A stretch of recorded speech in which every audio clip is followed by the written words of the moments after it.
Hey everyone, I am so happy that you guys are here. I'm Christine Archer, and this summit is called the National Mom Summit on Fitness and Healthy Living. Basically, it's a virtual summit that shows women, specifically moms, how to manage their fitness, health, and their mind. So today we have a wonderful person here with us. Her name is Dr. Heather Hammerstadt.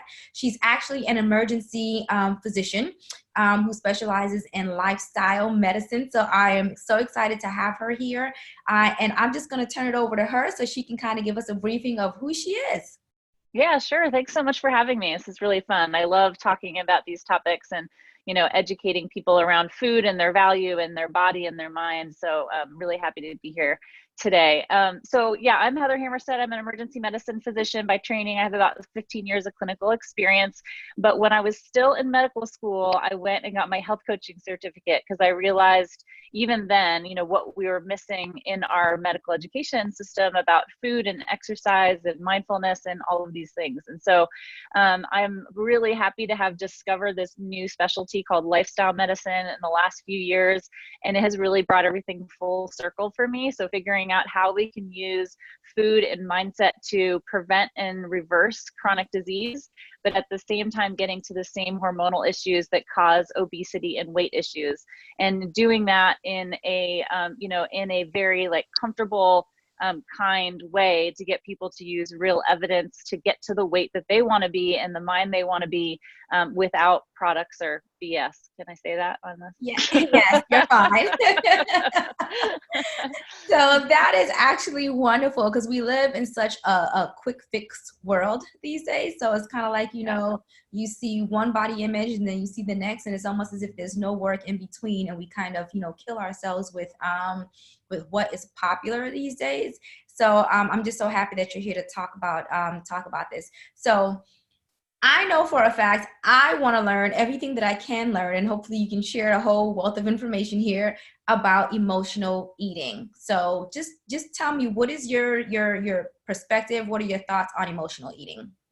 Yeah, so I mean, I could probably talk for hours. So I'll try to give you the best tidbits I have. So first of all, I think it's really important to normalize emotional eating and get it out of the closet and reframe it. And so I talk to women every single day about things they won't tell anyone else about their body and their self-value and how they use food.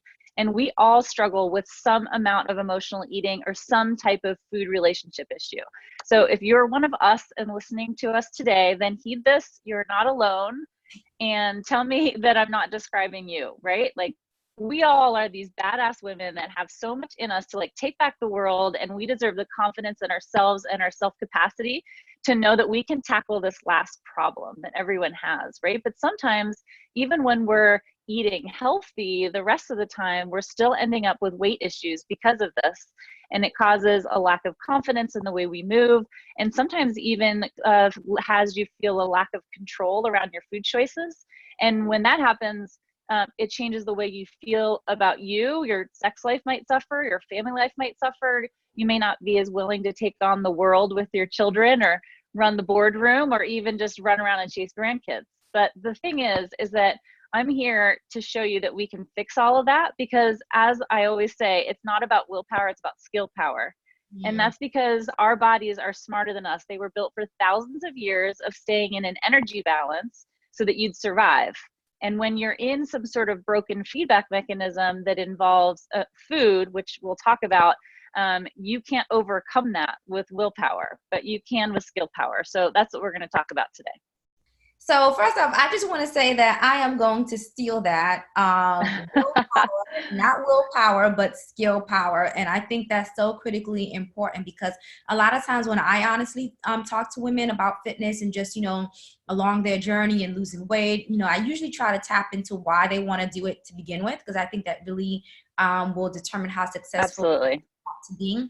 But then a lot of times I'll always get things like, well, I don't have enough willpower. I don't have enough willpower. And I think it's just so critically important to say willpower will only carry you so far. It's not meant to sustain you.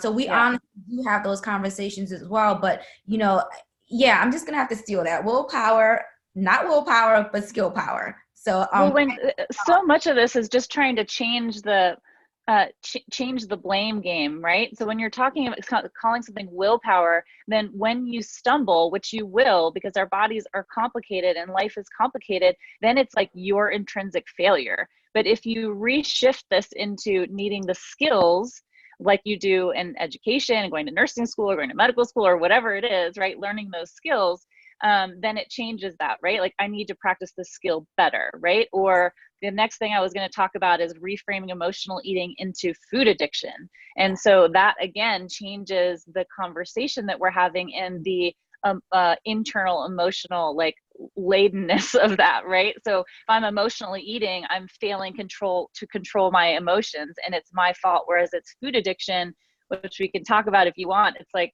what is that really? And it is external to us that we can fix. Yeah, so I guess just tell me a little bit more about that, because oftentimes that's another thing that I hear too, is just this whole emotional eating. And I have even said that myself. Like there may be times where I may be feeling a particular way, where I'm feeling down, and it's like, oh, this is just, and I'll scarf down probably way more than I should have. And it's kind of like, okay, well, it's just emotional eating. It's just my emotions. I'm not able to control it. I'm not able to do X, Y, and Z. So that is something that is very common, and I do hear people say it. And like I said, I've said it myself. So I guess just shed a little bit more on that. Yeah, so they can do these functional brain imaging studies that actually show that the pleasure centers in your brain that are triggered by addictive drugs like cocaine and heroin are also activated by food, and especially from these like highly palatable foods. And I think about those as like the perfectly engineered sugar, fat, salt combos by the old white guys in a mustache and lab coat somewhere, right? So that it triggers that part of your brain so that you buy more, right? But those highly palatable foods go into the pleasure centers of our brain and actually release feel-good brain chemicals such as dopamine. And so you get pleasure associated with that increased dopamine transmission in the reward pathway from eating certain foods. And so you do it again and again and again. And so even if the body isn't using it for fuel, but you're using the food for sort of like buffering another need or emotion, or if it's just because our energy balance is sort of hormonally haywire, it can be that these foods can be as difficult to give up as it can be for an addict to give up alcohol or drugs. Because those reward symptoms can override other signals of fullness and satisfaction. And so people keep eating. And I guess a better question for right now is like, let's just define addiction. So addiction is doing something over and over again that does not serve your interests, despite its bad effects on your family, your life, your work, your body, your health, right? And so that can be really anything, right? It's the gambler, it's the drugs or alcohol, it's it's anything like that, but food definitely fits that for some people. And so it is just a type of behavioral addiction, which means that you can become preoccupied with it, you can get tolerance to it, all these things that we do with other things that we are addicted to. And you can have withdrawal from it, right? From not having the neurotransmitter release. And so it's tricky and it's really unfair. But we do know that as our weight increases, our dopamine levels decrease. So it means that that as you get more and more overweight, that dopamine, like happy, satisfied neurotransmitter, becomes less and less available. And so you can get depression, anxiety, and difficult going through things in your lives. But the need to fill it back up, it is very intense because nobody wants to feel like that. So how you choose to fill up that dopamine, you can do in healthy ways like exercise or love or family or community or church or any of these things that also do that. But you can also do it with these reward foods.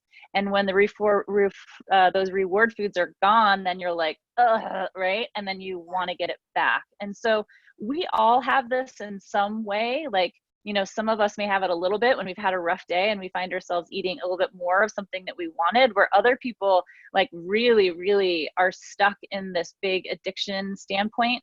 And the good thing about it is that we can fix it by figuring out what is that feedback mechanism, like what is the history of your experiences and rewards and habits that have you keep doing that. And if you realize that it's skills and that your weight is just a symptom of that, then you can get a food addicted person to fix those hormonal dysregulations and get past all of this. It takes a lot of work, but these are some of the skills that we can talk about now. Yeah, and I just wanted to say, like, as you were kind of like describing that cycle, to me, it just seems as if it's just a cycle and kind of like a vicious cycle, Yeah, where you eat totally. things to actually make you feel better, but the end result is that, you know, you're now increasing in your weight, which typically doesn't make you feel better. And now you're like, okay, well, and now that you know your dopamine levels are not there like that as plentiful, especially if you are gaining weight. So now it's kind of like, okay, well, let me eat more. So it's kind of like almost seems like a vicious cycle that you Yeah. can be on. So yeah, so I would definitely love to learn about some of the skills that can kind of, you know, take us out of that cycle so that we can, you know, obviously be just healthier in general, but to have an understanding of what we can do. So one, we don't feel like it's just willpower, and two, we can recognize that it is a vicious cycle, and then three, know exactly what to do to kind of break away from that cycle. Yeah, for sure. So we can talk about 3 general skills today. The first one is going to be basically changing the what of what you're eating, and that is what I call adaptive biology. So we're stuck not just in that feedback cycle of the dopamine reward problem. We are stuck in a broken feedback cycle between our fat cells hormones, our hunger hormones in our brain, and our digestive hormones. And because of all these decades of the ways that we've been feeding ourselves or using food, or the pattern of how we've been doing it, your body thinks it needs to be storing energy in fat and liver instead of burning what we already have. And so by adapting that biology with the skills, you can get out of that and get from being basically a sugar burner to a fat burner, right? And so this helps with general weight management, but the what is very, very important in food addiction as well. So what am I talking about changing the what? It's basically the elimination of these highly palatable processed foods that are making your brain addicted. So it is taking away added sugars, it's taking away processed grains, processed flours, processed oils, and fat, and instead substituting whole unprocessed food. So I'm never gonna like put someone on a diet, like even though we do these transformative kind of lifestyle weight programs where there's no dieting here because all diets fail. They all work and then they all fail, right? We all know that. So what we're doing is we're shifting the way that we think about why we need food, when we need food, and what we have to have food, so it makes more sense to you. Instead of me just saying, you can't have any added sugars, and then everyone's like, I'm out of here 3 weeks later, right? It's like understanding why that is. So it's substituting these whole unprocessed foods, eating rainbow whole food vegetables and fruit for gut bacteria diversity. It really allows your gut and your brain to create a new way of effectively communicating. So taking away the processing takes away the glucose spikes and the insulin spikes that really mess with our digestive hormones and make us store extra fuel and fat. It also lets your cortisol stress hormone chill out, the dopamine reward system to reset and communicate with your hunger hormones differently. And so it's real food, it's no products.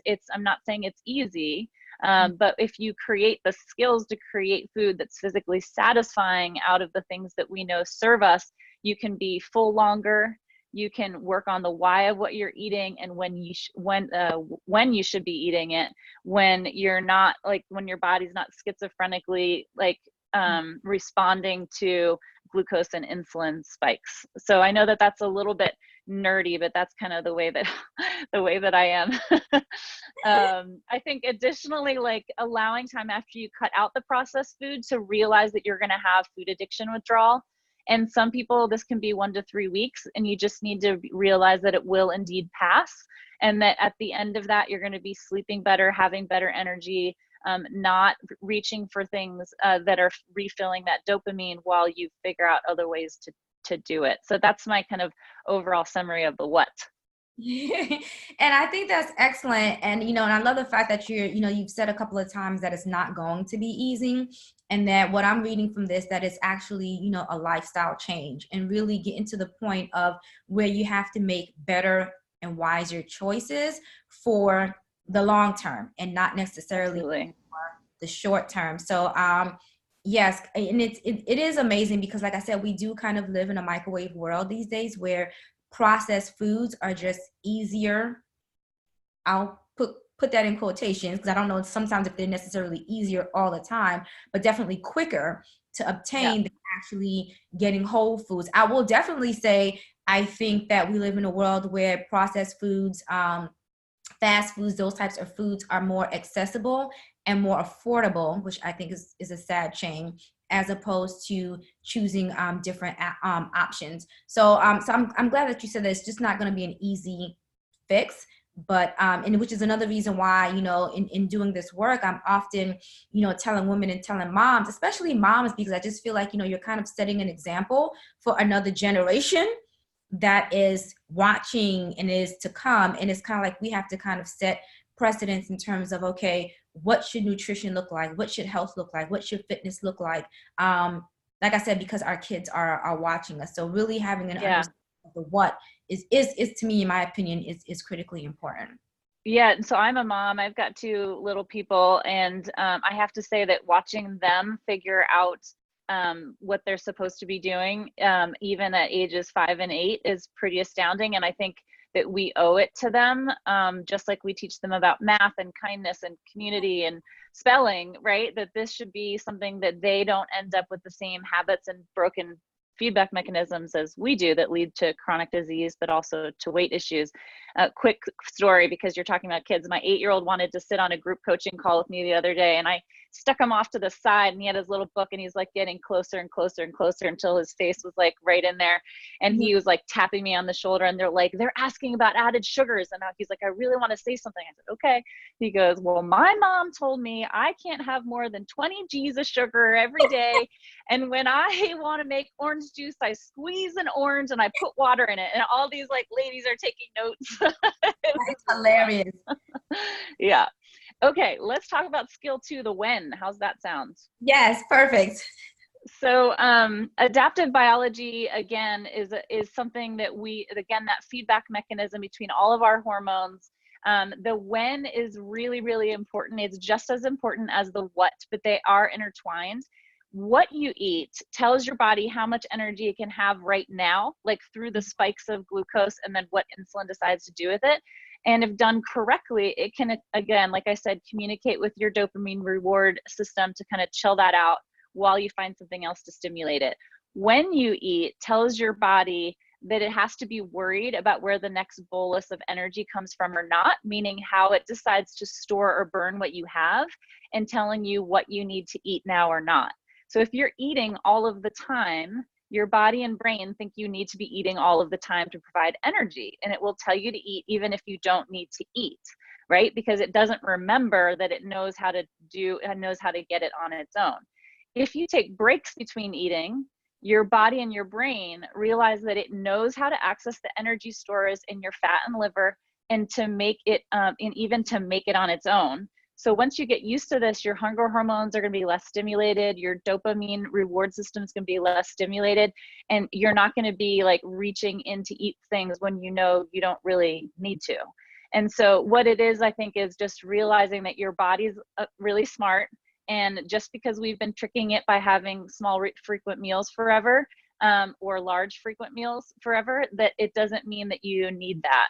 And there's lots of reasons to be taking what I call like vacations between your meals, that are not just weight related, but they're related to, you know, the dopamine system, but your sleep and your kind of just your mood and cognition and all of this. So I think it's a little bit different for everyone. That's why in our coaching program, we do everything really personalized, because what works for you is not going to work for me, it's not going to work for your neighbor.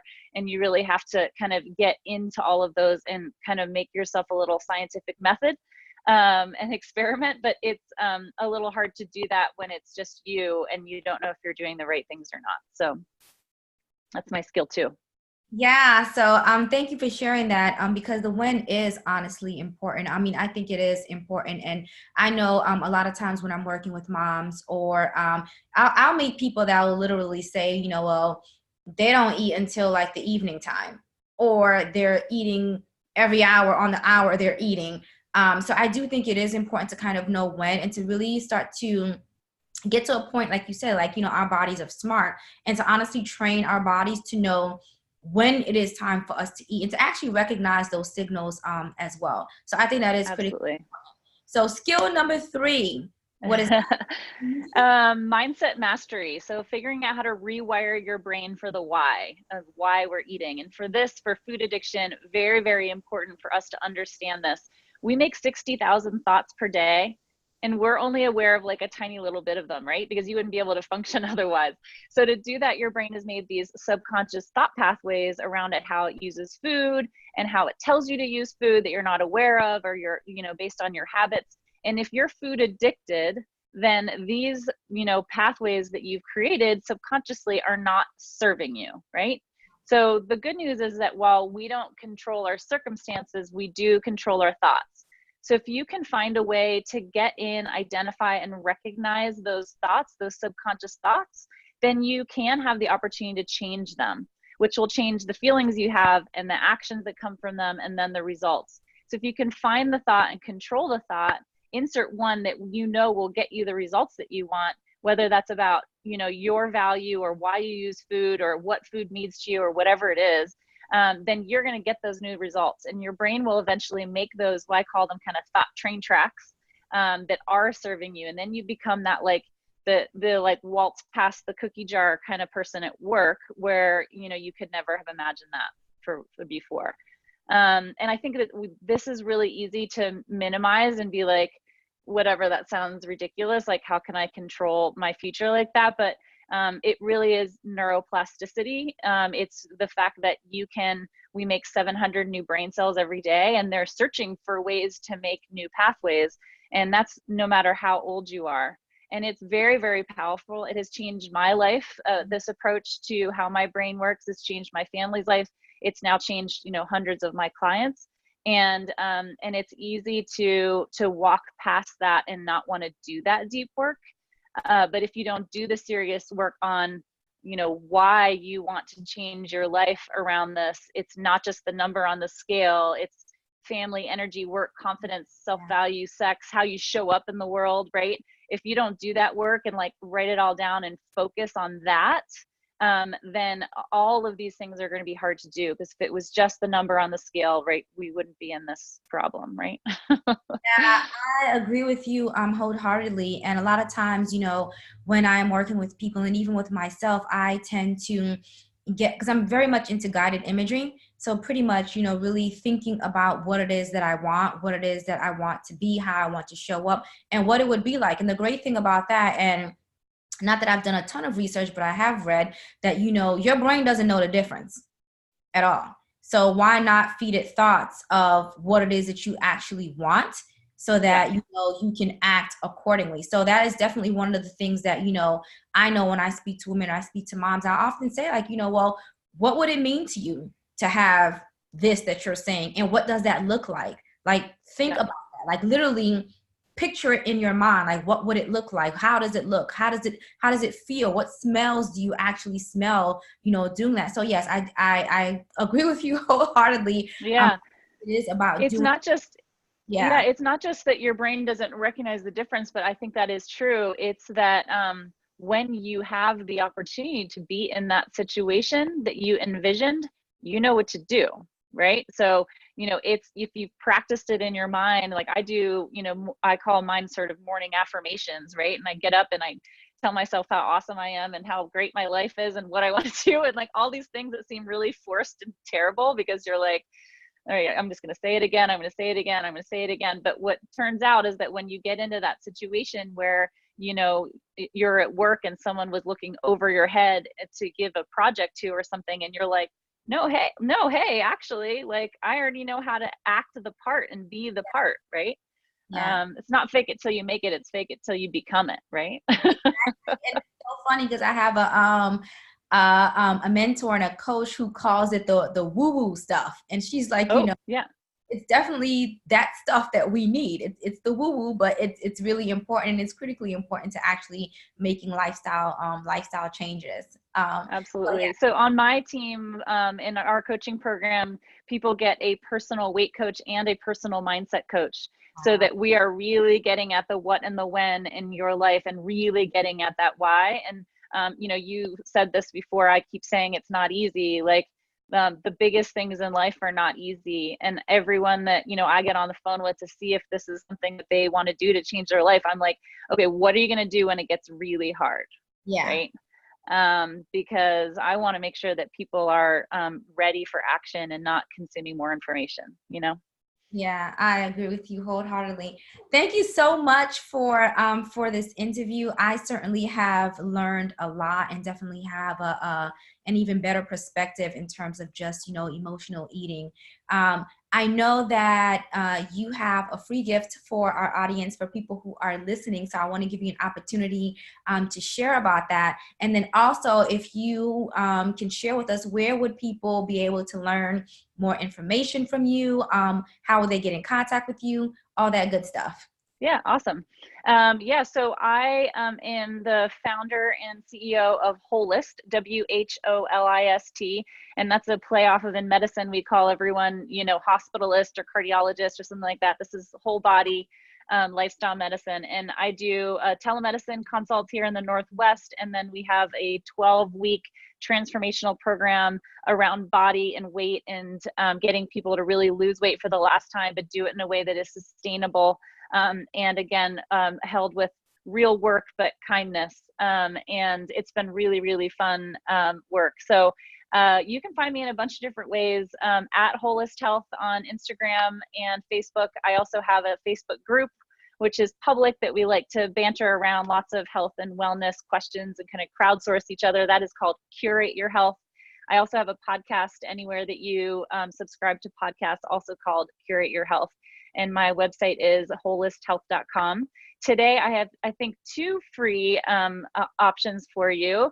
One is an emotional eating training. It's about a 30-minute video while we dig into some of this stuff even more in detail. And then additionally, a 7-day no snacking challenge. And so for 7 days, you get podcasts and documents from me about how to take those vacations between eating and how to plan for success for that. Excellent. Thank you so much. I know all of our viewers are definitely going to be in for a treat. One, because we all need to have a better understanding of this emotional eating. And two, it's like, everyone loves a challenge. So Right. everybody loves a short challenge. So thank you so much. You're welcome. So much for that. So that is it for us today. I'm so happy to have had you here for this interview. Like I said, it was my absolute pleasure. I also learned through this summit and through this interview. So just so happy to have you here. And I'll definitely be looking out for your stuff on all your platforms, as you mentioned. So thank you so much for being here. Thank you. Bye.